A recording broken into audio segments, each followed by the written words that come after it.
Last लेक्चरला आपण vector स्पेसच्या definition आणि ठराविक काही एक्झाम्पल पाहिले होते. आपण आता काय पाहू, लिनियर कॉम्बिनेशन. तर लिनियर कॉम्बिनेशन काय असतं, तर व्ही हा वेक्टर स्पेस आहे ओव्हरफिल्ड के, आणि व्ही हा वेक्टर आहे याच्यातला, हा एक वेक्टर आहे आणि काही वेक्टर आहे. Suppose u1 u2 dash dash um, हे पण वेक्टर आहे व्ही मधले. तर मी काय म्हणणार, V is in linear combination of u1 u2 um. कसं म्हणणार, ज्यावेळेस मी व्ही इज इक्वल टू असं लिहू शकलो ना, हा असा लिहायचा. ऑलरेडी तुम्हाला व्ही हा वेक्टर स्पेस मधलाच आहे, u1 u2 um हा पण कशातला आहे, वेक्टर स्पेस मधला आहे, आणि हे काय मिळाले पाहिजे तुम्हाला, स्केलर मिळाले पाहिजे. असं जर असेल तर तुम्ही काय म्हणणार, V is in linear combination of u1 u2 um. हे असं पाहिलं होतं. सपोज जर मी V is equal to R2 घेतला आणि स्मॉल व्ही हा R2 मधला घेतला 1 5 आणि u1 घेतला 1 1 आणि u2 घेतला 0 1, हे असं जर घेतलं तर पहा, मी व्ही हा यांच्या लिनियर म्हणजे व्ही हा यांच्या लिनियर कॉम्बिनेशन मध्ये आहे का. जर मी अशा प्रकारे लिहू शकलो याला, या लिनियर कॉम्बिनेशन म्हणजे व्ही इज इक्वल टू पहा 1 into 1 comma 1 plus 4 into 0 comma 1, यांच्या लिनियर कॉम्बिनेशन मध्ये जर लिहू शकलो, म्हणजे व्ही इज इक्वल टू याला अशा प्रकारे लिहू शकतो.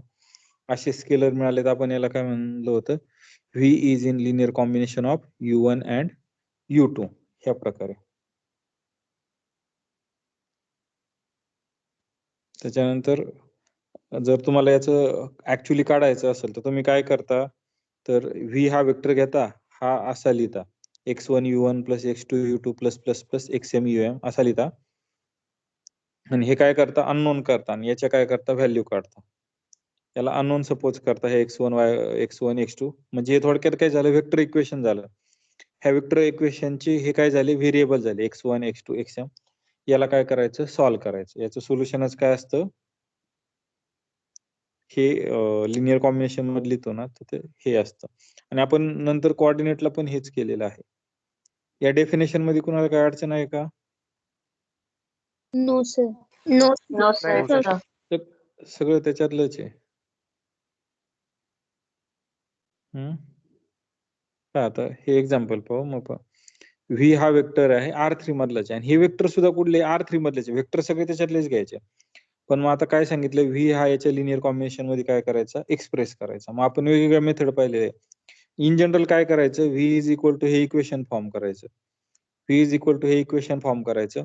हे इक्वेशन फॉर्म केल्याच्या नंतर तुम्ही याला काय करणार, सॉल्व्ह करणार. हे अशा प्रकारे आपण सॉल्व्ह केलं. तर याच्यावरून मला काय मिळाले होते, 3 इक्वेशन मिळाले होते. 3 इक्वेशन सॉल्व्ह करून मला त्या एक्स वाय झेडच्या काय मिळाल्या होत्या, व्हॅल्यू मिळाल्या होत्या. हे एका प्रकारे असं केलं होतं. एक मिनिट, नोट राहिले का आपल्या काही? नाही, नंतर. सर हा, आता बघा, या आपण वरची एक्झाम्पल पाहिले ना, हा, त्याचं जर आपण डिटर्मिनंट नुसार जर केलं सर, डिटर्मिनंट सॉल्व्ह केलं, तर त्याचं नॉट इक्वल टू जर 0 आलं तर ते लिनियर कॉम्बिनेशन मध्ये लिहिता येईल. असं पण कन्सिडर मी प्रत्येक एक्झाम्पल सॅटिस्फाय करून बघितलं ना. बरोबर बरोबर. का, तर आणि त्याचं कारण असं आहे, हे 3 वेक्टर जर तुम्ही पाहिले, आता हे 3 वेक्टर हे लिनियरली इंडिपेंडेंट आहेत का डिपेंडेंट आहेत ते चेक करायचं. म्हणजे कसं चेक करणार, याला कॉलम रोला लिहायचा, 2 रो 3 वाईज किंवा 7 कॉलम वाईज लिहिता येईल. 3 5 6 पहा. हे जर तुम्ही असं लिहिलं, आता याचं डिटर्मिनंट काढलं, तर याचा डिटर्मिनंट नॉन झिरो आला. नॉन झिरो आला म्हणजे काय, याचा डिटर्मिनंट त्याची नॉन झिरो आला काहीतरी म्हणजे याची रँक किती आली, 3 आली. 3 आली. डिटर्मिनंट जर नॉन झिरो आला, आणि याला रिड्यूस्ड इचेलॉन फॉर्मला जर कन्वर्ट केला आणि नॉन झिरो रो जर मिळतील, तर ते काय मिळतील तुम्हाला, ती रँक मिळेल. बरोबर. मग नॉन झिरो रो इथे किती असावं लागणार आहे, 3 असायला पाहिजे. 3 नॉन झिरो म्हणजे झिरो रो 0 असावं लागतील. नॉन झिरो रो किती असावं लागतील, 3. याच्यात जर नॉन झिरो रो 3 असतील तर हे 3 वेक्टर काय आले, लिनियरली इंडिपेंडेंट आले ना. इचेलॉन मॅट्रिक्स मध्ये 3 रो काय आले, लिनियरली इंडिपेंडेंट आले. 3 रो R3 मध्ये लिनियरली इंडिपेंडेंट असले तर ते काय असतात, बेसिस. बेसिस असतात. R3 मध्ये Yes, 3 sir. Linearly independent vector काय असतात? बेसिस असतात. बेसिस असतात म्हणजे काय असतात? ते लिनियरली इंडिपेंडेंट असतात आणि काय असतात? स्पॅनिंग सेट असतात. जर ते स्पॅनिंग सेट असतील तर प्रत्येक वेक्टरला काय करणार आहे? तयार करणार आहे. त्याच्यामुळं याला गॅरंटेड सोल्युशन असणार आहे. म्हणजे जस्ट डिटर्मिनंट वरून तुम्ही सांगू शकता हे. त्याचं कारण डिटर्मिनंट वरून काय सांगू शकता? पण हे पॉसिबल Yes. कधी आहे? जर 3च वेक्टर असतील तर ना. जर मी 2 वेक्टर दिले तर पॉसिबल आहे का? नाही No, तेव्हा नाही sir. बघू. डिटर्मिनंट काढणं पॉसिबल नाही ना. असं म्हणजे तुम्ही डिटर्मिनंट चेक करू शकता की ते आहे का नाही लिनियरली इंडिपेंडेंट. ते पण चांगलं आहे. पण इचेलॉन फॉर्म सोपा जातो कधी-कधी त्याच्यापेक्षा. म्हणजे असं नाही सॉल्व्ह सर करू ते शकता. जस्ट हं. MCQ मध्ये जर विचारलं तर जस्ट असं येऊ शकतं बुवा असं याच्यावरून कन्क्लुजन काढलं. हं. आता पहा हेच एक्झाम्पल आपण वेगळ्या प्रकारे सोडू शकतो. V is equal to this. तर याला काय करायचं? आपण हे जे वेक्टर आहे हे रोला न लिहिता काय करायचे? कॉलमला लिहायचे. V is equal to XU1 plus YU2 plus ZU3 हे असे लिहायचे. हे असे वेक्टर याला लिहायचे कारण इक्वेशन फ्रेम करायला काय जातं? सोपं जातं. याच्यावरून ही सिस्टीम तयार करायची. ही सिस्टीम तयार केली. मग या सिस्टीमला रिड्यूस टू इचेलॉन फॉर्म करायचं. तर हे रिड्यूस टू इचेलॉन फॉर्म केल्यावर राइट हँड साइडवर ते ऑपरेशन परफॉर्म करायचे. मग याच्यावरून हे 3 इझी इक्वेशन मिळतात. इझी इक्वेशन वरून तुम्हाला काय मिळतात? XYZ चे सोल्युशन मिळतात. ह्या 2 मेथड आहेत. तर तुम्ही कोणतीही मेथड वापरू शकता पण ही सेकंड मेथड एकदम सोपी जाते ही. आणि तुम्हाला आणखी एक मेथड पाहिजे असेल तर मग तुम्ही त्याचा आर्ग्युमेंटेड मॅट्रिक्स तयार करू शकता. कसं? या Sir, प्रकारे आर्ग्युमेंटेड मॅट्रिक्स तयार करू शकता. हां. कॉलम वरती notes डायरेक्ट हां, बोला. ते हे नोट्स मध्ये काय लिहिले ते नवीन सांगा ना हो, एकदा. सांगतो ना. आधी हे याच्यात आधीच्यात काही अडचण आहे का? नाही त्याच्यात सर नाही ते काय. कॉलमला डायरेक्ट रोला लिहिले तरी चालतील ना? काय? इथं का? हो सर, आपण आधी कॉलमला लिहितोय ना, डायरेक्ट रोला लिहिले तरी चालतील ना ते? नाही. इथं आपण काय करतोय पहा, इथं कशावरून येतोय? ह्या इक्वेशन वरून येतोय आपण. काय करतो? ह्या इक्वेशन वरून येतोय. हे इक्वेशन फॉर्म केलं तर मग हे इक्वेशन कसं x + 2y प्लस मला हे इक्वेशन तयार झालं पाहिजे ना. हे कॉलम आणि हे. हे रो आणि ह्या कॉलमचं मल्टिप्लिकेशन म्हणजे माझं पहिलं इक्वेशन हे मिळायला पाहिजे ना. x + 2y + 3z दुसरं असं. आणि तुम्ही जर डायरेक्ट वेक्टरवर म्हणत असाल तर तुम्ही डायरेक्ट वेक्टर काय करू शकता? कॉलमला लिहू शकता. मग याच्यावरूनच डायरेक्ट तुम्हाला हे इक्वेशनची सिस्टीम न काय करता जर तुम्हाला फॉर्म करायचं असेल तर तुम्ही डायरेक्ट असं करू शकता 1 2 3 2 3 7 आणि हा वेक्टर 3 5 6 पण हा शॉर्टकट झाला पण हा नाही चांगला नाही एवढा शॉर्टकट वर्क करतो आणि हे 3 7 -4 आता पहा ही डायरेक्ट सिस्टीम जर अशी लिहिली ना तुम्ही तरी चालेल. ही सॉल्व्ह करून पण तीच सिस्टीम आली ना. ही सॉल्व्ह करून पण काय आली? तीच सिस्टीम आली. असंही करू शकता पण हा शॉर्टकट आहे एक. पण बेटर की अल्गोरिथमने गेलेलं बरं राहील. फक्त तुम्हाला जर उत्तर काढायचं असेल फायनल तर मग हे चालेल तुमचं. पण जर तुम्हाला राईट करायचं असेल तर तुम्हाला असं राईट करावं लागेल. समजलं हे? Yes sir. हं. हे काय सांगितलंय फक्त आता ही जी सिस्टीम तयार केली आपण दिलेल्या याच्यावरून Ax = b ही जी सिस्टीम तयार केलेली आहे Ax = b याला जर युनिक सोल्युशन असेल तर म्हणजे याला काही पण असू शकतं ना एक युनिक सोल्युशन असेल किंवा एकापेक्षा काय असतील जास्तही सोल्युशन असेल किंवा काय नसेल सोल्युशन पण नसेल मग हे डिसाईड करतं त्या मॅट्रिक्सच्या याच्यावरून हे कशावरून डिसाईड करतं त्या मॅट्रिक्सच्या याच्यावरून म्हणजे कधी कधी असं येऊ शकतं की हा वेक्टर इन्फानाइटली मेनी वेने काय करू शकतो आपण याच्या लिनियर कॉम्बिनेशन मध्ये लिहू शकतो हा वेक्टर परत हा वेक्टर आणखी कसा लिहू शकतो युनिकली लिहू शकतो आणि नाही लिहू शकत तीनच केस येतील ना इथं हे वेक्टर हा वेक्टर ह्या तिघांच्या लिनियर कॉम्बिनेशन मध्ये लिहिण्याच्या 3 केस येतील एक तर केस काय की लिहिता येणार नाही दुसरी केस काय एकाच प्रकारे लिहिता येईल आणि तिसरी केस काय इन्फानाइटली मेनी प्रकारे लिहिता येईल मग ते डिसाईड करतं हा मॅट्रिक्स ही सिस्टीमच डिसाईड करते हा मॅट्रिक्स डिसाईड करतो म्हणजे ऑलरेडी आपण नंतर पाहिलेलं आहे की फ्री व्हेरिएबल वर असतं जर फ्री व्हेरिएबल मिळाला मला एक तर त्या फ्री व्हेरिएबलला जितक्या व्हॅल्यू मिळतील तितकं तुम्हाला काय मिळेल सोल्युशन मिळतील. म्हणजे ते फ्री व्हेरिएबल वर पण काय करतं, डिपेंड करतं.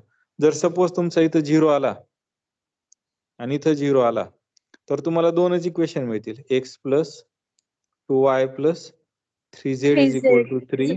त्याच्यानंतर minus y minus z is equal to 1. आता हे जर इक्वेशन मिळालं, त्याच्यात नॉन झिरो वेक्टर किती आहे? सॉरी इथं नंबर ऑफ इक्वेशन 2 आहे, व्हेरिएबल 3 आहे, मग एक फ्री ठेवायचा. मग z इज इक्वल टू तुम्ही फ्री ठेवला तर तुम्हाला इन्फायनाइटली मेनी सोल्युशन मिळतील, हे सांगतंय. म्हणजे तो किती प्रकारे एक्सप्रेस करता येऊ शकतो. एका प्रकारे करता येऊ शकतो किंवा अनेक प्रकारे करता येऊ शकतो. अनेक प्रकारे म्हणजे एक तर एका प्रकारे किंवा इन्फायनाइटली प्रकारे किंवा कोणत्याच प्रकारे नाही एक्सप्रेस करता येणार, ते सांगतंय हे. म्हणजे सोल्युशन किती आहेत ते ठरवता येतं आपल्याला. हे असं सॉल्व्ह करू शकता तुम्ही. पहा, व्ही हा वेक्टर घ्यायचा आणि हा तिघांच्या लिनियर कॉम्बिनेशन मध्ये करायचं म्हटलं तर हे इक्वेशन करायचं आणि हे इक्वेशन डायरेक्ट न सॉल्व्ह करता काय करायचं, हे आर्ग्युमेंटेड मॅट्रिक्स तयार करायचं. काय करायचं, आर्ग्युमेंटेड मॅट्रिक्स. म्हणजे हे 3 कॉलम लिहायचे आणि हा एक कॉलम ऍड करायचा त्याच्यात आणि ऑपरेशन सोबतच करायचे. इथं काय करावं लागतं, म्हणजे इथं याच्यात फरक काय, फक्त दोघं सेमच आहे. पण इथं ज्यावेळेस तुम्ही ऑपरेशन करताना तर तुम्हाला इथं LHS ला पण ऑपरेशन करावं लागतं आणि RHS ला पण सेपरेट ऑपरेशन करावं लागतं. पण इथं पाहायला गेलं तर इथं तुमचं डायरेक्ट एकाच ठिकाणी सगळे येतात ना, मग इथं तुम्ही ऑपरेशन करू शकता. म्हणजे तुम्हाला ज्या प्रकारे सोयीचं वाटेल त्या प्रकारे तुम्ही याचं सोल्युशन काढू शकता. एक एक्झाम्पल आहे, हे वेगवेगळे एक्झाम्पल आहे, तुम्ही पाहू शकता.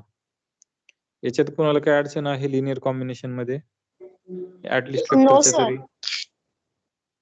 सर हे जे एक्झाम्पल आहे, आता याच्यामध्ये एक रो ना 0 आहे, तर समजा आपण तिला इथं फ्री व्हेरिएबल जर घेतला तर सर? फ्री व्हेरिएबल घेतला तर कसं घेणार ना, कारण आपल्याकडे इक्वेशन कसं मिळते, 1x इक्वेशन कसं मिळतं, x plus 2y plus z is equal to 2 मिळते आणि पुढचं इक्वेशन कसं मिळतंय, 2y plus 2z is equal to sorry 2 हो 2y minus 2z is equal to 1 आणि पुढचं इक्वेशन काय मिळतंय,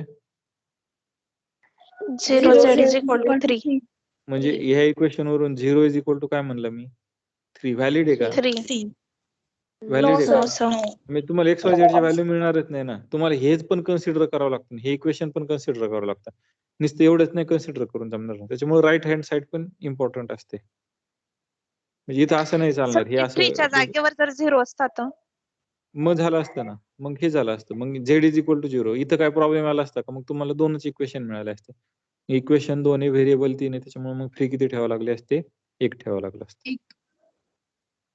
इन्फायनाइटली मेनी सोल्युशन आले असते. म्हणजे तो वेक्टर इन्फायनाइटली मेनी प्रकारे काय करता आला असता, रिप्रेझेंट करता आला असता. रिप्रेझेंट. आता पॉलिनॉमियलचं पण तसंच आहे. पॉलिनॉमियलचं कसं करणार, आता पहा, आता तुमच्याकडे भरपूर साऱ्या गोष्टी, तुम्हाला माहिती ही पॉलिनॉमियल P ऑफ T हा आयसोमॉर्फिक टू कुठे येणार आहे, काहीतरी सपोज हे जर तुम्ही P3 ऑफ हे घेतलं असतं ना, हा जर P3 ऑफ T घेतला असता तर तुम्हाला आणखी सॉरी P3 ऑफ नाही P2 ऑफ T घेतला असतं तर आणखी इंटरेस्टिंग आलं असतं.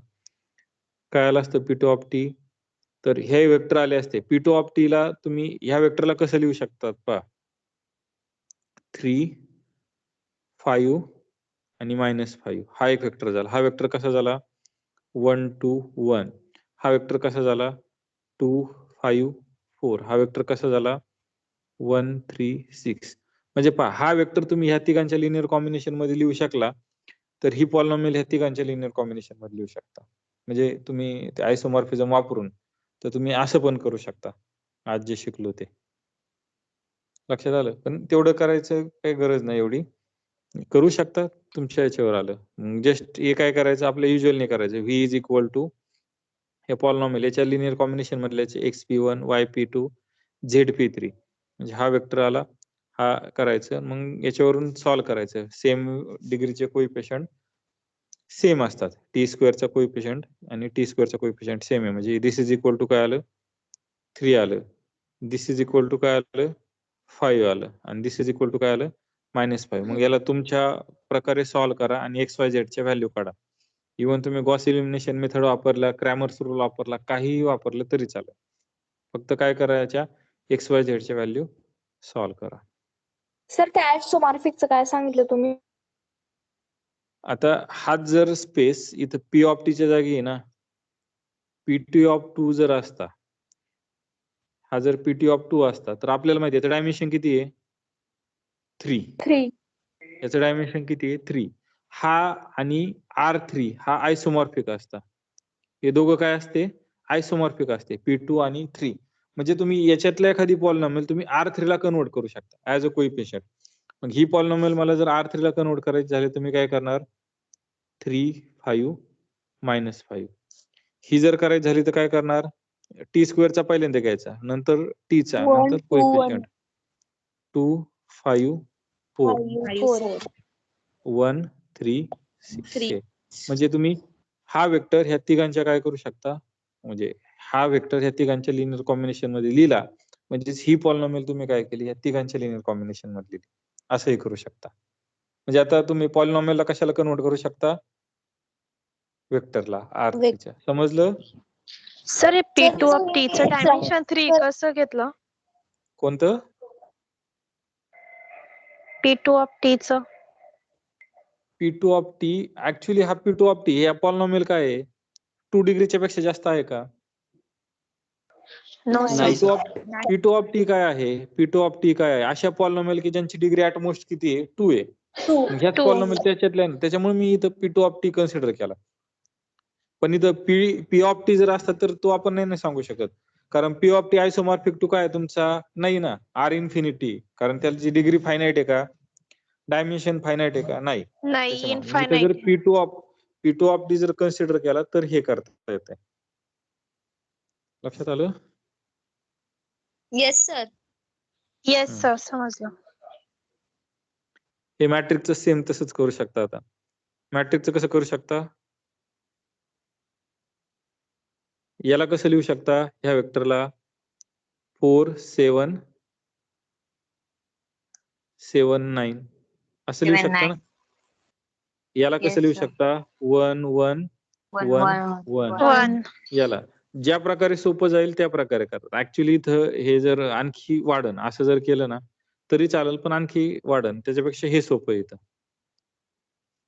म्हणजे तुम्ही कोणत्याही याच्यातून कशातही जाऊ शकता. आता मग तुम्हाला काय करायचंय? हा जो वेक्टर आहे, हा एम वेक्टर हे तिघांच्या लिनियर कॉम्बिनेशन मध्ये एक्सप्रेस करायचं. मग काय करणार? आपलं usual equation m is equal to XA plus YB plus ZC. त्याच्यात ह्या व्हॅल्यू टाका, त्याच्यावरून इक्वेशन मिळतील. तुम्हाला किती इक्वेशन मिळतील? 4 इक्वेशन 4. मिळतील. 4 इक्वेशनला काय करा? सॉल्व्ह करा. 4 इक्वेशनला काय करा? सॉल्व्ह करा. Solve. 4 इक्वेशनला सॉल्व्ह केल्याच्या नंतर तुम्हाला काय मिळतील? XYZ च्या व्हॅल्यू मिळतील. त्याच व्हॅल्यू काय होतील? त्या व्हॅल्यू जर मिळाल्या तर m हा या तिघांच्या लिनियर कॉम्बिनेशन मध्ये एक्सप्रेस करता येतो. आणि तुम्हाला कुठं काय अँबिग्युइटी मिळत असेल तर तुम्ही सांगू शकता की तो एक्सप्रेस करता येणार नाही. त्याच्यानंतर आपण स्पॅनिंग सेट पाहिला होता.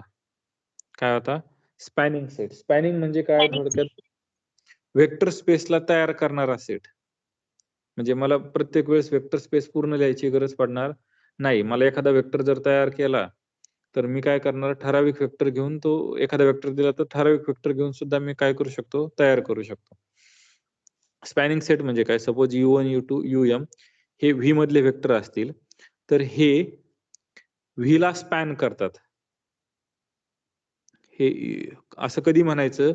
ज्यावेळेस कोणताही वेक्टर व्ही मधला कोणताही वेक्टर घ्या तर तो यांच्या काय करता येतो? लिनियर कॉम्बिनेशन मध्ये लिहिता येतो. असं जर झालं तर त्याला काय म्हणायचं? हा जो आहे तो काय असणार आहे? व्हीचा स्पॅनिंग सेट. कोणताही वेक्टर मला ह्या यांच्या लिनियर कॉम्बिनेशन मध्ये लिहिता आला पाहिजे. आता V is equal to suppose जर तुम्ही R3 घेतला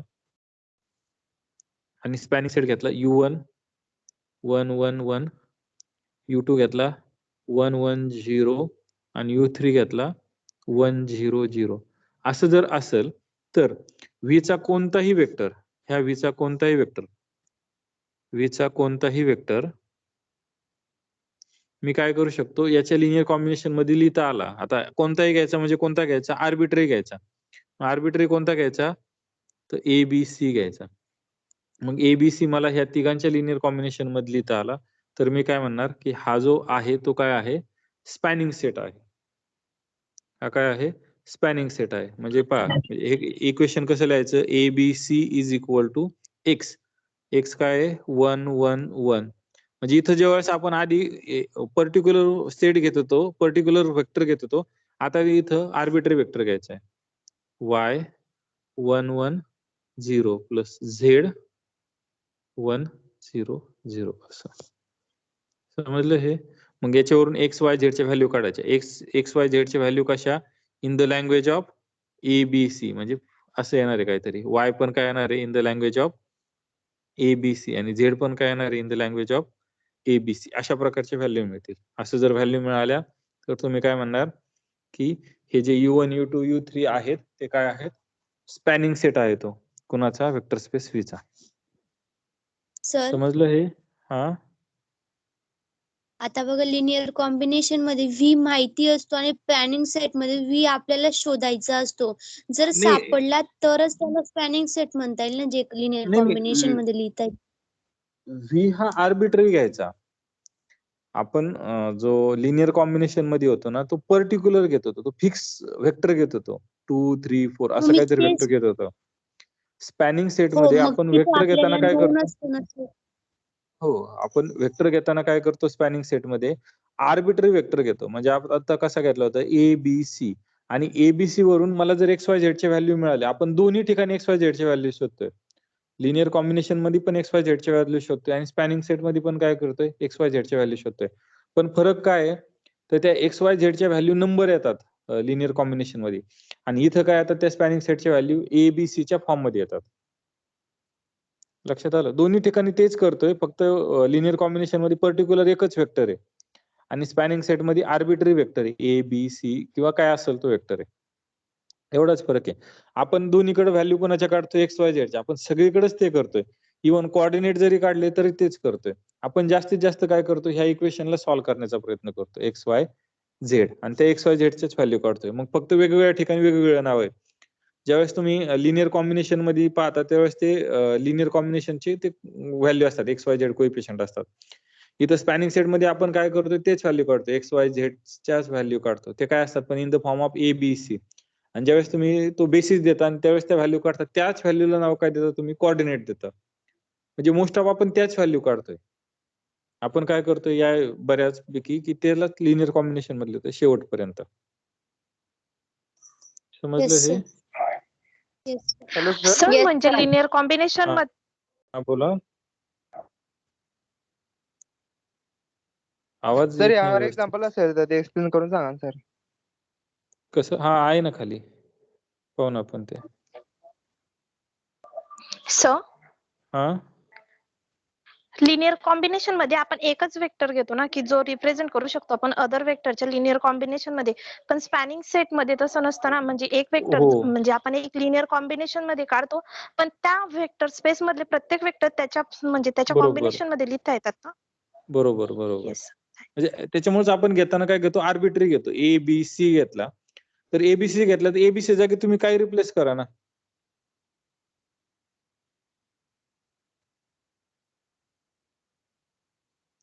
तुम्ही ABC जागी काही रिप्लेस करा ना, तर ते काय होणार आहे, तुमचं वर्क होणार आहे. लक्षात आलं? आणि ते आपण पर्टिक्युलर लिनियर कॉम्बिनेशन फक्त एकाच वेक्टर साठी असतं आणि हे इन जनरल सगळ्या वेक्टर साठी असतं. सर आणि स्पॅनचा मिनिंग काय झाला सर? विस्तार. त्या सेटचा विस्तार पूर्ण व्ही आला पाहिजे, म्हणजे त्याच्यापासून पूर्ण तयार झालं पाहिजे. Yes sir.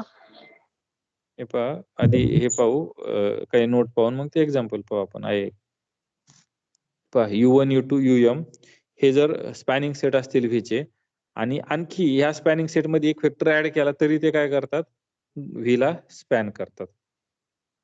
ह्या याच्यात एक जरी वेक्टर ऍड केला तरी ते काय करतात, स्पॅन करतात. त्याच्यानंतर U1 U2 हे काय करणार, स्पॅन करणार. आता बघ, दुसरी नोट काय आहे, U1 U2 UM जर हे स्पॅन करत असतील आणि एक वेक्टर हा दुसऱ्याचं लिनियर कॉम्बिनेशन असेल, तर तो वेक्टर काढून टाकला तरी ते काय करतात, स्पॅन करतात. म्हणजे कमीत कमी आपण सेट देण्याचा प्रयत्न करायचा, कमीत कमी वेक्टरचा. पुढचं काय आहे, जर तुमचा एखादा वेक्टर 0 वेक्टर असेल तर तो 0 वेक्टर काढला तरी ते काय करतात, स्पॅन करतात. ह्या 3 नोट म्हणजे काय, पहिली नोट काय, एखादा वेक्टर ऍड केला तरी तो स्पॅनिंग सेटच राहतो. एखादा वेक्टर हा दुसऱ्याचं लिनियर कॉम्बिनेशन असेल आणि तो वेक्टर जरी काढला तरी तो काय राहतो, स्पॅनिंग सेट राहतो. जर स्पॅनिंग सेट मध्ये 0 असेल तर 0 काढला तरी तो काय राहतो, स्पॅनिंग सेट राहतो. सर हे दुसऱ्या प्रॉपर्टीचं एक्झाम्पल सांगा ना. Yes sir. V is equal to R2 घ्या,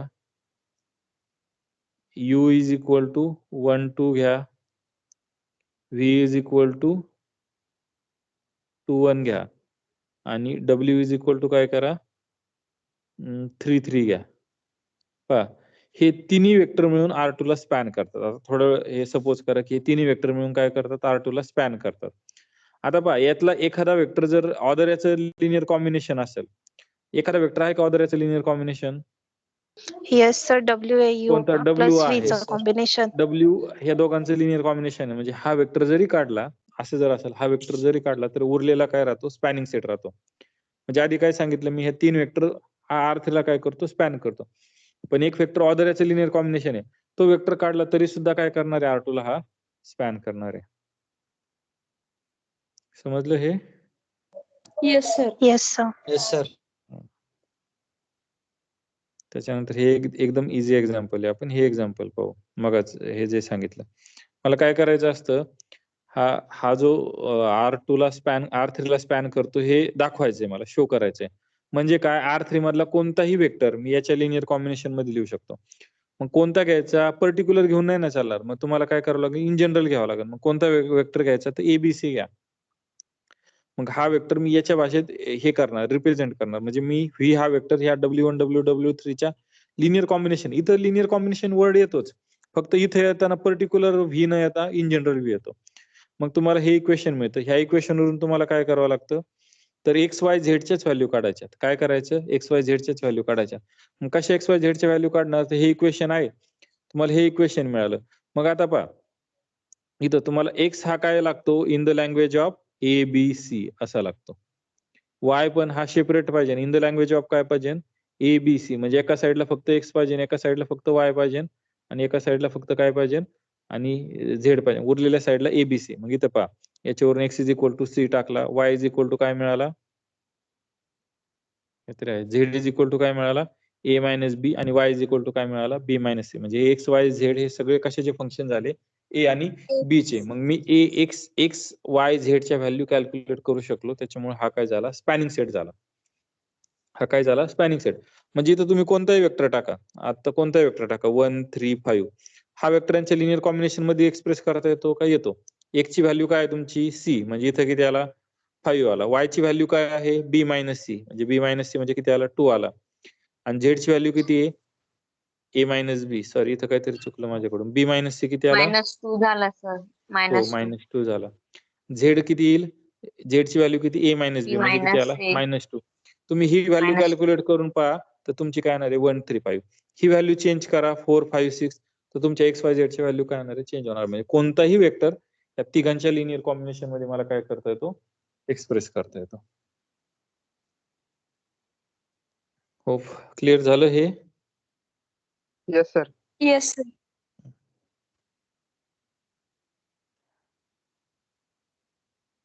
हे येईल का कसं चेक करायचं, तर मगाचाच उपाय वापरायचा. हा स्पॅनिंग सेट असेल का, कसं काढायचं, तुम्ही जस्ट डिटर्मिनंट वरून सांगू शकता. तुम्ही काय करू शकता, जस्ट डिटर्मिनंट वरून सांगू शकता. जर याचा डिटर्मिनंट 1 आला तर हा बेसिस असणार आहे. बेसिस असल्यावर हा काय असणार आहे, सॉरी याचा डिटर्मिनंट जर नॉन झिरो आला, त्याचा डिटर्मिनंट जर नॉन झिरो आला तो काय असणार आहे, बेसिस असणार आहे. ज्या अर्थी तो बेसिस असेल त्या अर्थी काय होणार आहे, तो स्पॅनिंग सेट असणार आहे. आणि याचा डिटर्मिनंट जर 0 आला तर हा बेसिस नसणार आहे. हे काय येतील, लिनियरली डिपेंडंट येतील.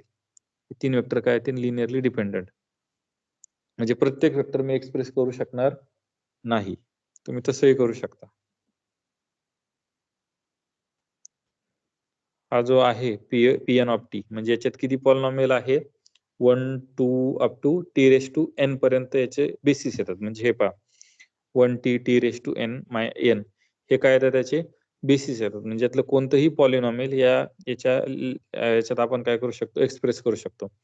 आणि सेम याच्या बाबतीत पण ते ट्रू आहे. इथं C ची व्हॅल्यू कोणती घ्या, याच्याही पण लँग्वेज मध्ये म्हणजे हा पण स्पॅनिंग सेट होतो आणि हा पण काय होतो स्पॅनिंग सेट होतो. आणि नंतर आपण पाहिलेलं की हा बेसिस फॉर्म करतो, हा पण काय करतो बेसिस फॉर्म करतो या पीएन ऑफ टीचं. मग डायमेन्शन किती येतं पीएन ऑफ टीचं? सर एखाद्या मॅट्रिक्सचं जर नॉन झिरो जेवढे रो असतील तेवढे म्हणजेच बेसिस असतात का सर? हो. का डिटर नाही ऍक्च्युली काय करायचं माहितीये का, डिटर्मिनंट हा शक्यतो कन्सेप्ट वापरायचा नाही, वापरला तरी चालेल. फक्त तुम्हाला जर शॉर्टकट लागत असेल, तुम्हाला विचारलं की सपोज तुम्हाला व्ही इज इक्वल टू काय दिला R3 दिला आणि तुम्हाला विचारलं U1 इज इक्वल टू 1 2 3 आहे, U2 इज इक्वल टू 5 -1 6 आहे आणि U4 इज इक्वल टू -1 0 1 आहे. हे जर विचारलं तुम्हाला U3 हे जर तुम्हाला विचारलं की हे बेसिस आहेत का नाही, मग तुम्ही काय करणार? एक तर डेफिनेशनने जाणार. डेफिनेशनने काय येईल? स्पॅनिंग सेट आणि लिनियरली इंडिपेंडेंट. दुसरी वे काय करणार तुम्ही की याला इचेलॉन फॉर्मला लिहिणार आणि इचेलॉन फॉर्मला काय करणार, त्याला रिड्यूस करणार. सॉरी, याला मॅट्रिक्सच्या फॉर्मला लिहिणार आणि रिड्यूस टू इचेलॉन फॉर्म करणार. तिसरी मेथड काय, तुम्ही याचा डिटर्मिनंट काढू शकता. तुम्ही याचा काय करू शकता, डिटर्मिनंट काढू शकता. याचा जर डिटर्मिनंट जर 0 आला तर लिनियरली डिपेंडंट असतात आणि याचा डिटर्मिनंट जर नॉन 0 आला तर हे काय असणार आहे, लिनियरली इंडिपेंडंट. का बरं? का बरं? कारण डिटर्मिनंट वर रँक डिपेंड असते ना. बरोबर. डिटर्मिनंट वर काय डिपेंड असते? रँक. जर याचा डिटर्मिनंट जर नॉन 0 आला तर ह्या तिन्ही वेक्टरची रँक किती असणार आहे? 3. या मॅट्रिक्सची रँक किती असणार आहे? 3. याची जर रँक 3 असेल तर रो इचेलॉन फॉर्म मध्ये किती रो नॉन 0 असायला पाहिजे? 3. 3 नॉन 0 असायला पाहिजे, म्हणजे 3 वेक्टर काय आले? लिनियरली इंडिपेंडंट आले. आणि जर हे जर 0 आलं तर याची रँक किती असणार आहे? 2 असणार आहे किंवा 1 असणार आहे किंवा 0 असणार आहे. पण लेस दॅन काय असणार आहे? 3 असणार आहे. म्हणजे रो इचेलॉन फॉर्म मध्ये तितके वेक्टर काय असणार आहे, जितकी रँक असेल तितके काय असणार आहे? नॉन 0 असणार आहे. त्याच्यामुळे जर हे 0 आलं त्याची रँक 3 नाहीये, म्हणजे तिन्ही वेक्टर रो इचेलॉन फॉर्म मध्ये काय नॉन 0 येत नाही, त्याच्यामुळे ते काय आले? लिनियरली डिपेंडंट आले. हे 3x3 साठी किती झालं? हो, 3 वेक्टर साठी पॉसिबल आहे सर. आणि हे जर लिनियर इंडिपेंडेंट असते तर याचे बेसिस आले असते नाही? हो, गॅरंटेड. कारण R3चं डायमेन्शन 3 आहे. 3 डायमेन्शन मध्ये 3 लिनियरली इंडिपेंडेंट वेक्टर काय असतात? बेसिस असतात. पण सर त्यांनी स्पॅन पण केलं पाहिजे ना? नाही, आपण एक स्टेटमेंट पाहिलेलं आहे की 3 वेक्टर असले तर ते डायरेक्ट काय करतात? स्पॅनच करतात. 3 लिनियरली इंडिपेंडेंट वेक्टर. त्याचा प्रूफ नाही घेतला आपण, पण ते असतं ते. म्हणजे Rn मध्ये n linearly independent vector direct काय असतात? बेसिस असतात. किंवा n वेक्टर आहेत की जे स्पॅन करतात ते पण काय असतात? बेसिस असतात. म्हणजे तुम्हाला जर आधी ऑलरेडी डायमेन्शन नोन असली तर तुम्ही डायरेक्ट सांगू शकता. लिनियरली इंडिपेंडेंट असलं तर ते काय झाले? तेवढ्या नंबरचे वेक्टर लिनियरली इंडिपेंडेंट. Rn मध्ये n वेक्टर लिनियरली इंडिपेंडेंट असले तर बेसिस. त्याचा प्रूफ नाही घेतला आपण, पण ते ट्रू आहे. ते स्पॅनिंग सेट येतोच तो. सर आणि डिटर्मिनंट इज इक्वल टू 0 आहे सर, तर मग याचे बेसिस 2 किंवा 1 असू शकतात ना? कशाचे? याचे बेसिस तर नाही राहणार, मग ते सबस्पेसचे बेसिस येतील. याचे बेसिस नाही राहणार ना ते. तर याच्या बेसिस मध्ये किती एलिमेंट असावं लागेल? 3च असावं लागेल. मग हा बेसिस नाही येणार. मग हे 3 कुणाला तरी स्पॅन करतील, त्याचे ते बेसिस असतील. Yes sir. तर मग त्या पॉलिनॉमियलचं डायमेन्शन n+1 येईल ना सर? हो, n+1 याचं. कारण सर हे परत सांगा ना पॉलिनॉमियलचं. ते पॉलिनॉमियल Pn ऑफ टी काय आहे? Pn ऑफ टी काय आहे? तर याच्यात अशा पॉलिनॉमियल आहे की ज्यांची डिग्री ॲट मोस्ट किती आहे? n. आता थोड्या वेळ मी काय करतो, P3 ऑफ टी घेतो. P3 ऑफ टी हा स्पेस घेतो. याच्यात हे पॉलिनॉमियल असेल का? असेल ना, कारण याची ॲट मोस्ट डिग्री किती? 3. P⁴ t हे पॉलिनॉमियल असेल का याच्यात? No sir. नाही, याच्यात नाही, कारण याची ॲट मोस्ट डिग्री किती आहे? 4. 3 याच्यात किती ॲट मोस्ट डिग्री आहे? 3 आहे. म्हणजे याच्यात जे पॉलिनॉमियल असतील ते कशा प्रकारचे असणार आहे सगळे? तर पॉलिनॉमियल असणार Three त्याची degree डिग्री आहे. ऍट मोस्ट किती असेल 3 असेल. इन जनरल याच्यातलं पॉलिनॉमियल कसं होईल? सॉरी P3 ऑफ टी चं इन जनरल पॉलिनॉमियल कसं होईल? A0 80 plus A1t A1 plus A1 A2 A2 T square A2t square plus A3 A3 आणि हे AI कुठले असणार आहे तर R मधले असणार आहे. थोड्या वेळ आपण असं धरू. आता पहा A3 झिरो असू शकतो, A2 यातलं काही झिरो असू शकतं आणि काही नॉन झिरो असू शकतो, बरोबर. मग जर माझा A3 झिरो असेल तर माझी 2 डिग्रीची पॉलिनॉमियल झाली. ह्या अशा प्रकारच्या काय आहेत सगळ्या पॉलिनॉमियल आहेत. आता मी एक व्ही हा यस नावाचा सेट देतो तर त्याच्यात काय म्हणतो हा 1 घ्या, टी घ्या, टी स्क्वेअर घ्या आणि टी क्यूब घ्या. तर हा यस ह्या P3 ला स्पॅन करेल का? Yes sir. कसं करायचं तर याच्यातलं आर्बिट्ररी याच्यातली काय करायची आर्बिट्ररी पॉलिनॉमियल घ्यायची. मग आर्बिट्ररी पॉलिनॉमियल हीच झाली ना ए नॉट. कारण स्पेसिफाय केलंय का आपण ही पॉलिनॉमियलला? नाही केलं.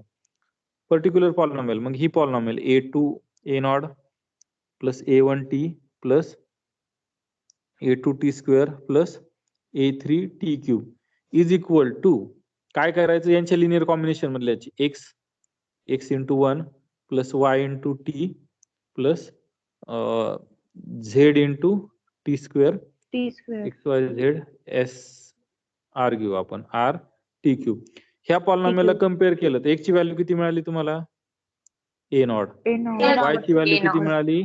A1. A1 झेड ची A2 आणि आर ची A3 मिळाली. म्हणजे ह्या एक्स वाय झेड च्या व्हॅल्यू तुम्ही मिळाल्या.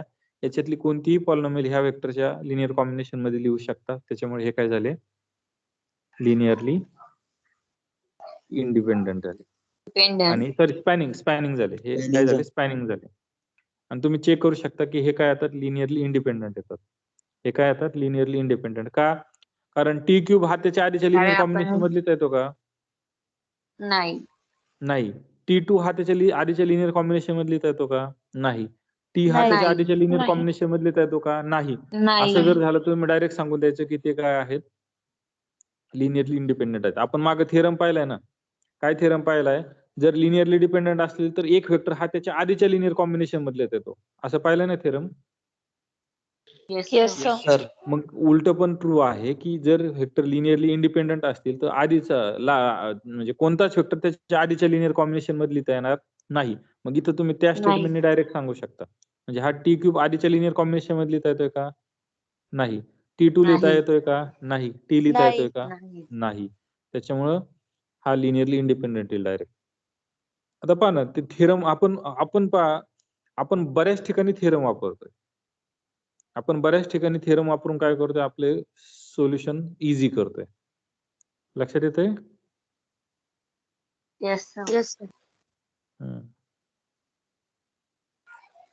त्याच्यामुळे हे येतील हे तुम्ही ट्राय करू शकता की हे पण येणार आहे का? कारण याच्यात हायेस्ट डिग्री किती राहणार आहे? N. त्याच्या आधीच्यात हायेस्ट डिग्री किती राहणार आहे?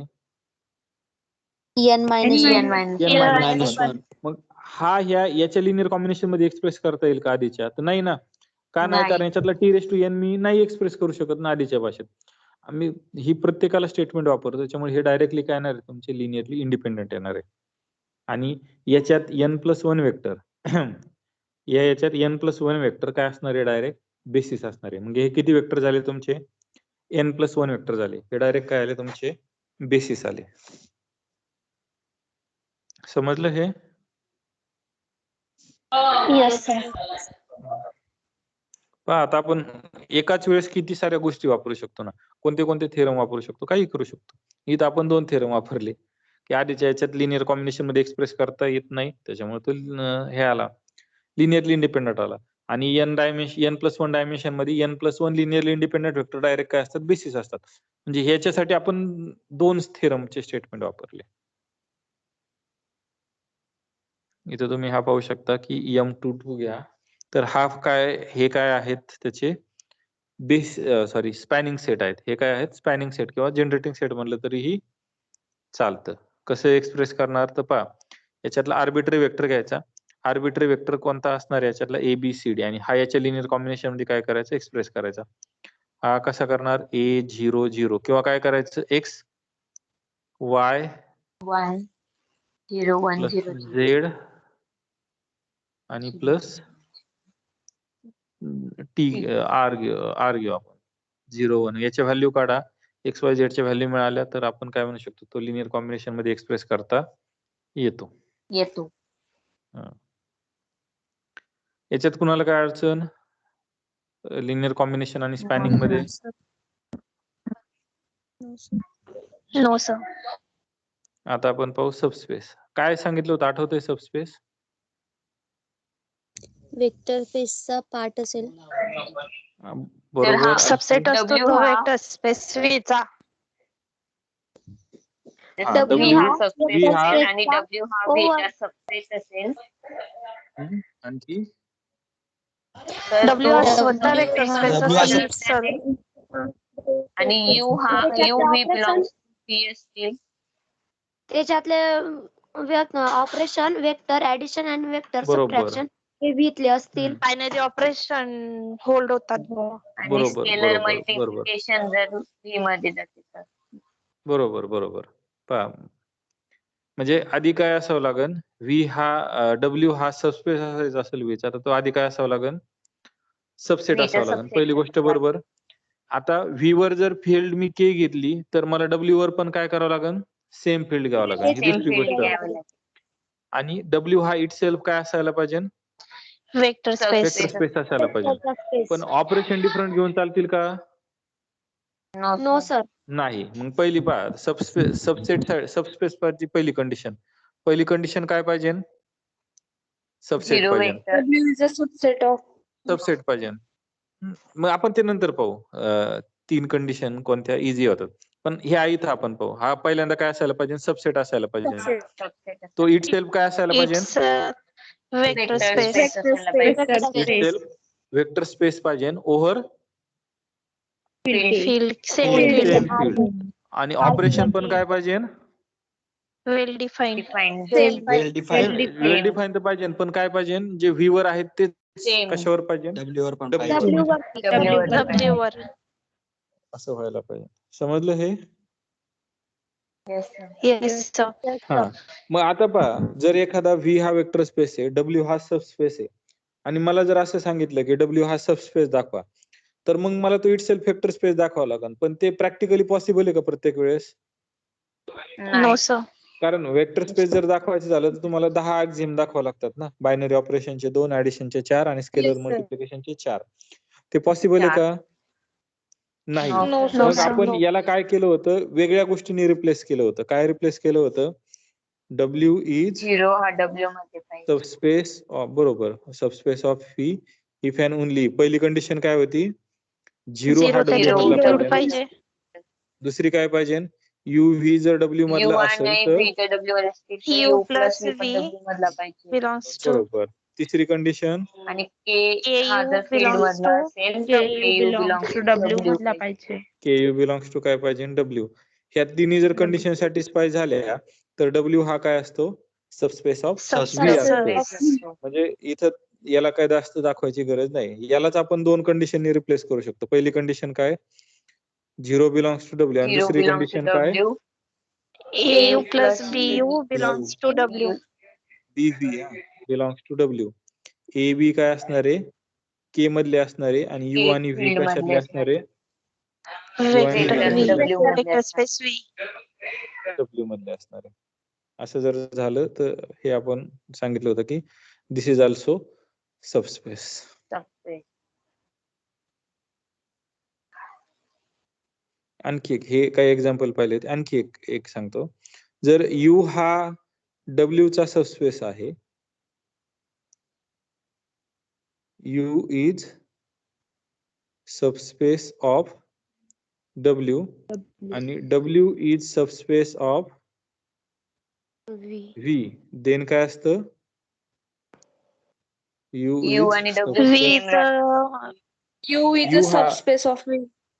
U is a subspace of V असतो असं पण V. असतं. म्हणजे आता जर तुम्हाला सांगितलं सबस्पेस आहे का नाही चेक करा तर तुम्ही काय करणार फक्त ते 3 किंवा 2 प्रॉपर्ट्या काय करायच्या 2 conditions सॅटिस्फाय करायच्या. सॅटिस्फाय करायच्या. मग आपण काही एक्झाम्पल पाहिले होते, मग ते एक्झाम्पल आपण दाखवलं होतं की कोणते सबस्पेस येतात, कोणते सबस्पेस येत नाही. एखादं एक्झाम्पल सांगा पाहायचं का पुढे जायचं? इझी एक्झाम्पल आहे. पुढे जायचं. सर ते वर नाही का ओरिजिन मधनं पास Sir. होणारी लाईन ही सस्पेसच असते. हो. आता पहा, हे आपण कधी पाहिलं होतं? ज्यावेळेस आपण पाहिलं होतं त्यावेळेस हे कधी पाहिलं होतं की आपल्याला ह्या कंडिशन माहित व्हायच्या आधी पाहिलं होतं. म्हणजे इथं ज्यावेळेस आपल्याला चेक करायचं होतं त्यावेळेस 10च्या 10 एक्झाम काय करायला पाहिजे होते? चेक करायला पाहिजे होते. पण आता आपल्याकडे टूल आलंय नवीन एक. मग त्या टूलने आपण ते करू शकतो. तुम्ही चेक करा ना, हे तुम्ही चेक करू शकता की हे सबस्पेस येईल. 0 आहे का याच्यातला W1 मधला? आहे ना, कारण X हा रिअल नंबर Yes, मधला sir. X हा 0 घेऊ शकतो. परत मी U घेतला W1 मधला, U घेतला U आणि V घेतला W1 मधला, सॉरी. U आणि V घेतला मी W1 मधला. तर U आणि V काय येणार आहे? U काय येणार आहे तुमचा? X1 0 येईल आणि V काय येईल? X2 0 येईल. बरोबर? मग याचे दोघांचे ऑपरेशन करा. U प्लस V काय येईल? Usual operation X1 plus X2 comma Yes, 0. to. मग हा कशातला आला तुमचा W1 मधला आला. म्हणजे दोन्ही कंडिशन काय होतील? K ने मल्टिप्लाय केलं तर ती कंडिशन काय होईल? सॅटिस्फाय होईल. म्हणजे इथं आता तुम्ही इझिली हे करू शकता. सर मग सगळ्यात तशा छोट्या- वाय वायच्या पण होतील ना मग सर? हो, मग हा पण सबस्पेस आला ना. हा सबस्पेस आला, हा सबस्पेस आला, हा सबस्पेस आला, हा पण सबस्पेस आला. मग तिथं आपण बघा x, x कोऑर्डिनेट घेतलाय ना, तसा दुसरा एक सबस्पेस म्हणजे W4 हम्म. म्हणजे W4 equal to y sir. चालेल ना. पण y आणि Y x मध्ये काही फरक नाही ना. y घेतला काय? आणि x Y घेतलं दोघी सेमच. दोघे सेमच आहे ना. हा रिअल नंबर आहे, हा रिअल नंबर आहे, हा रिअल नंबर आहे, हा रिअल नंबर आहे. दोघात काही फरक आहे का? नाहीच नाही. दोघं काय येतात तुमचे सेम येतात. आता गुलाबाला गुलाब आणि म्हणा किंवा काही म्हणा, ते स्मेल तेच देणार आहे ना. Sir Sir. XY घेतलं तर XY घेतला तर काय येईल? हा ऍक्च्युली R2 येईल ना. R2 असं डिफाईन करतो ना आपण. मग तो सबस्पेस असतोच ना येस तसा. Sir. Hello, Yes, sir. sir, स्वतः सबस्पेस असतो कारण तो इटसेल्फ सबस्पेस असणारच आहे. बाकीचं हॅलो सर, दाखवायची आणि गरज इथं जर x,0,0 आणि 0,0y किंवा 0,0,0 आणि x जर राहिलं असतं तर? मग R3 मध्ये गेलं असतं ना ते. तरी चाललं ना. ते R3 जाईल. हे कशाचे सबस्पेस पाहतोय आपण? R2 चे. R2 त्या चे. R2 चे. V is equal to R3 घेतला. मग W1 इज इक्वल टू तुम्ही हा घेतला. X00 हा पण येईल. तुम्ही प्रॉपर्टी चेक करायच्या. तुमच्याकडे जे मटेरियल येईल ना, त्याच्यात तुम्ही त्या 3 कंडिशन चेक करून पाहिजे. पहिल्यांदा 0 आहे का? पुढं काय? की हे आहे का? ऍडिशन दोघांची त्या स्पेस मधले, त्या सबस्पेस मधले, म्हणजे ऍक्च्युअली त्या सेट मधले 2 एलिमेंट घ्यायचे, त्यांची ऍडिशन त्या सेट मध्ये येते का? आता एलिमेंट घेताना पर्टिक्युलर घेऊन चालणार नाही. तुम्हाला काय करावं लागेल? आर्बिट्ररी घ्यावं लागतील.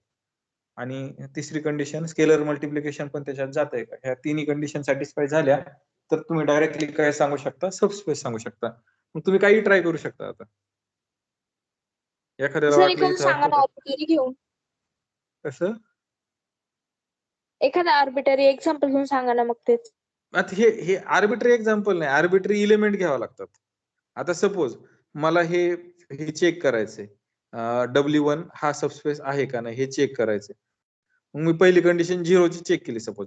मग दुसरी कंडिशन मी U इज इक्वल टू काय करतो? आर्बिट्ररी वेक्टर घेतो याच्यातला. म्हणजे आर्बिट्ररी एलिमेंट घेतो. मी असं घेतो ना X1, 00. हे तुम्हाला माहिती आहे का X1 काय आहे? X1 माहिती का काय आहे? नाही सर. नाही, No, रिअल sir. नंबर आहे कोणता. काही असू शकतो. तो रिअल नंबर आहे, पण काही असू शकतो ना. तो माहिती का काय आहे? नाही. जर तो माहित नाही तर याला म्हणायचं आर्बिट्ररी. हा जो वेक्टर झाला हा काय झाला? आर्बिट्ररी झाला. आता हा आर्बिट्ररी होईल का कोणताही? नो नाही. सर. नाही, हा सर, तो पर्टिक्युलर नो झाला. सर. नाही. जिथं तुमचे नंबर आहेत त्याला काय म्हणायचं? पर्टिक्युलर. आणि जिथं तुमचे व्हेरिएबल आहेत किंवा माहित नाही काय तिथं त्याला काय म्हणायचं? आर्बिट्ररी म्हणायचं. मग मी असं जर सांगितलं की याच्यातला 1+1 घ्या आणि V असा घ्या, 2,0,0 घ्या आणि ह्या दोघांची ऍडिशन ही काय येते? 3,0,0 येते. हे जर W1 मध्ये जातंय तर तुमचा हा सबस्पेस झाला. हे सांगून चालेल का? नाही सर. का? कारण तुम्ही फक्त 2 याच्यासाठी दाखवले, पण असे किती वेक्टर आहे? Infinitely many vector. मग तुम्हाला प्रत्येकासाठी दाखवावं लागेल. मग असं पॉसिबल आहे का प्रत्येक वेळेस? नाही. मग त्याच्यासाठी आपण कशासाठी दाखवतो? आर्बिट्ररी साठी दाखवतो. त्याच्यामुळे आपण कायसाठी दाखवतो? आर्बिट्ररी साठी. लक्षात आलं? मग सर आपण डायरेक्ट Yes, असं sir. दाखवायचं का x1 + y1? हो, बरोबर. तसं दाखवायचं. कारण तुम्हाला जनरल दाखवावं लागेल ना.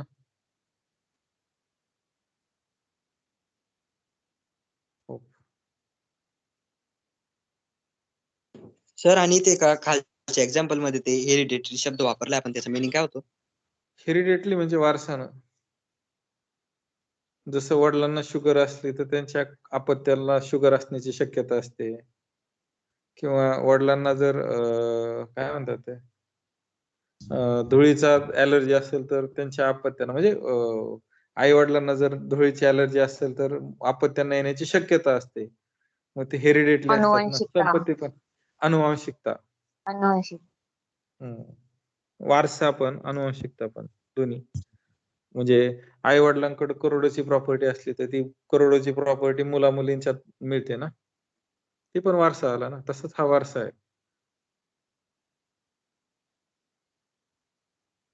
आजाराचा पण वारसा असू शकतो आणि पैशाचा पण वारसा असू शकतो. चांगल्या गुणांचा पण वारसा असू शकतो आणि वाईट गुणांचा पण वारसा असू शकतो. हे पहा इथं कोणतंही एक्झाम्पल पहा, त्याच कंडिशन काय केलेलं आहे आपण चेक केलेलं आहे की सबस्पेस आहे का नाही. पहिल्यांदा 0 चेक करायचा, नंतर 2 वेक्टर घ्यायचे, त्यांची ऍडिशन चेक करायची आणि नंतर स्केलर मल्टिप्लिकेशन चेक करायचं. या जर कंडिशन सॅटिस्फाय झाल्या तर ते काय येतात? सबस्पेस येतात. पहिली कंडिशन महत्वाची कोणती चेक करायची? 0 ची. जर 0 ची नाही सॅटिस्फाय झाली तर सबस्पेस नाही. म्हणजे झाल्याचं झाल्या सगळ्याच्या सगळ्या कंडिशन काय व्हायला पाहिजे? सॅटिस्फाय व्हायला पाहिजे. एक जरी नाही झाली तर तो सबस्पेस येणार नाही. एक्झाम्पल पाहिजे. यातलं कोणतं पाहायचं का क्विक? पाहायचं असलं तर सांगा, नाही तर आपण मोर Yes, जाऊ. कोणतं पाहायचं? मॅट्रिक्स बघा. सर 15 नंबरचं. हो 15 नंबरचं पाहू मग. हो पहा सर. आता व्ही हा काय दिलेला आहे? 2x2 मॅट्रायसेसचा सेट दिलेला आहे. म्हणजे थोडक्यात व्ही हा कसा दिलेला आहे? A, B, C, D such that A, B, C, D हे काय झाले? तुमचे सगळे रिअल नंबर झाले. हा व्ही दिलेला आहे. आता हा W1 काय आहे? तर हा असा आहे की ज्याचा हा जो 2-1 कोऑर्डिनेट आहे तो काय आहे? 0 आहे. बाकीचे सगळे युज्युअल आहेत. म्हणजे असं नॉन झिरो म्हणत नाही आम्ही. कारण मग नॉन झिरो म्हटलं झिरो घ्यायला अलाउड नाही. फक्त इथं सांगतोय काय की हा कोऑर्डिनेट काय आहे? 0 आहे. बाकीच्यावर रिस्ट्रिक्शन नाही. इथं काय आहे? हे दोघं काय आहेत? Diagonal element. दुसरा राईट डायगोनल काय आहे? 0 आहे. हे असं आहे. आणि याच्यावर कंडिशन काय आहे? A + B = 0 ही कंडिशन आहे. आता बघा मग हा सबस्पेस दाखवायचा आहे. तर सबस्पेस दाखवायचं तर कसं दाखवणार? कसं दाखवणार? आधी 0 याच्यात 0 zero झिरो content दाखवणार. पाहिजे. मग 0 याच्यात कंटेंट होईल का? तर एबीसीचे जर जागी sir. 0 घेतले तर मग माझा W1 मध्ये जाईल का? जाईल. कारण एबीसी रिअल नंबर आहे. मला 0 घ्यायला अलाउड आहे. दुसरी कंडिशन आपल्याला याचं डायमेन्शन पण काढायचं आता. यू हा A1 B1 C1 घेतला, कारण मला हा याच्यातला जर याच्यातला वेक्टर घ्यायचा असेल तर 2-1 कोऑर्डिनेट याचा काय घ्यावा लागेल? मला 0 घ्यावा लागेल. म्हणजे 2 वेक्टर मी याच्यातलेच घेतले, त्याच्यामुळे 2-1 कोऑर्डिनेट काय आला? 0 आला. ह्या दोघांची सम केली तर हा W1 मध्ये जाईल का? तर याच्यावर रिस्ट्रिक्शन काय आहे की हा काय झाला पाहिजे तुमचा? 0 झाला पाहिजे आणि हे 0 सगळे रिअल झाला. नंबर मध्ये पाहिजे. त्याच्यामुळे हे सॅटिस्फाय होते.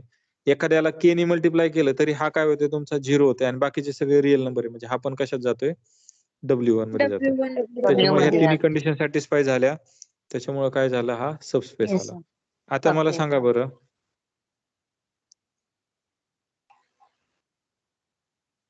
किती येईल?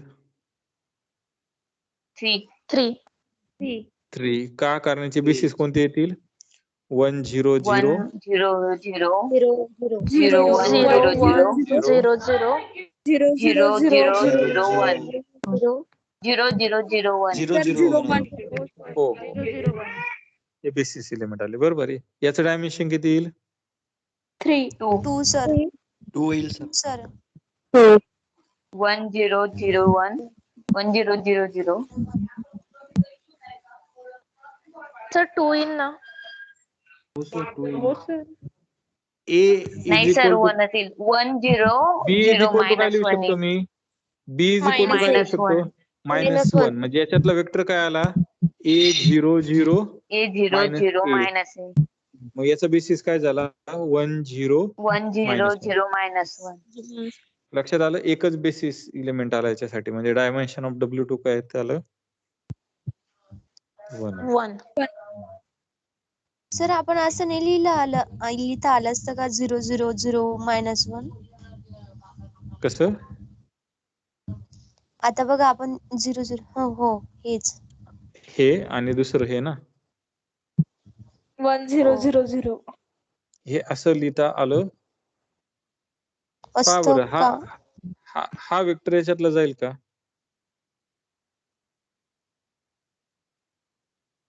तिथे दोघी नाही. एलिमेंट डिफरंट पाहिजे. W2 मध्ये 0 जाईल का मायनस हा 1 यांची बेसिस? 0 यायला हा पाहिजे. जर जायचा असेल तर नो सर डायगोनलची सम किती पाहिजे? 0 पाहिजे. हे डायगोनलची सम 0 0 येते का? पाहिजे. नाही होते नाही. सर. दोघी W नाही. मध्ये जात त्याच्यामुळे नाहीये. हे घेता येणार नाही. लक्षात आलं का नाही घेता याचे? Yes sir. Yes sir. Yes. त्यातलेच एलिमेंट पाहिजे ना आधी. हे पॉलिनॉमियलचं तुम्ही पाहू शकता. मी काय पॉलिनॉमियलच्या याच्यात जात नाही. हे पण तुम्ही पाहू शकता. याच्यावर आपण डिटेल स्टडी केलेला सर आहे. एक्झाम्पल घ्या ना. कोणतं? सेकंड बी वाले सर. हे सर. हो सर. 17चं बी ना. हो सर. आपण 2 by Yes, 2 sir. साठी आपण काय करू? हा फक्त काय दाखवायचा आहे? सबस्पेस दाखवायचा आहे ना. मग सोपं हो आहे सर. ना.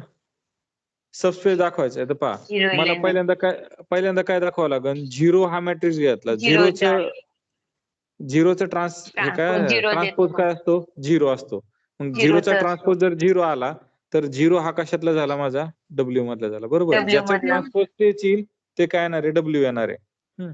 आता दुसरं A आणि B मी कशातला घेतला? W मधला घेतला.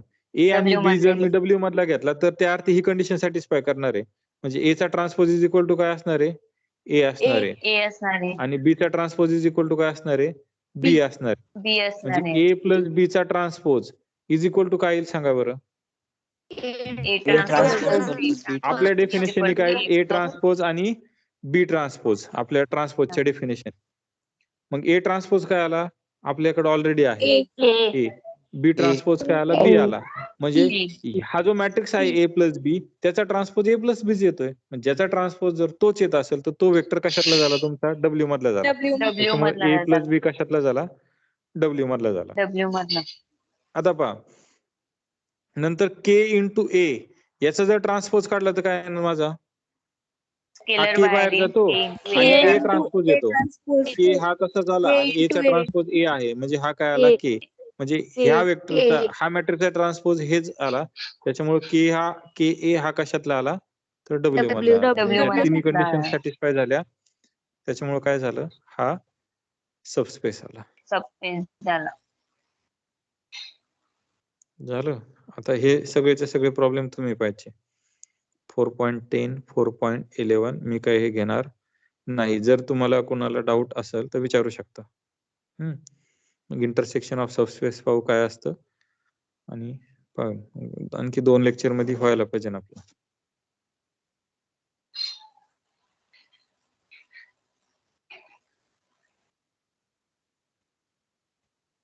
सर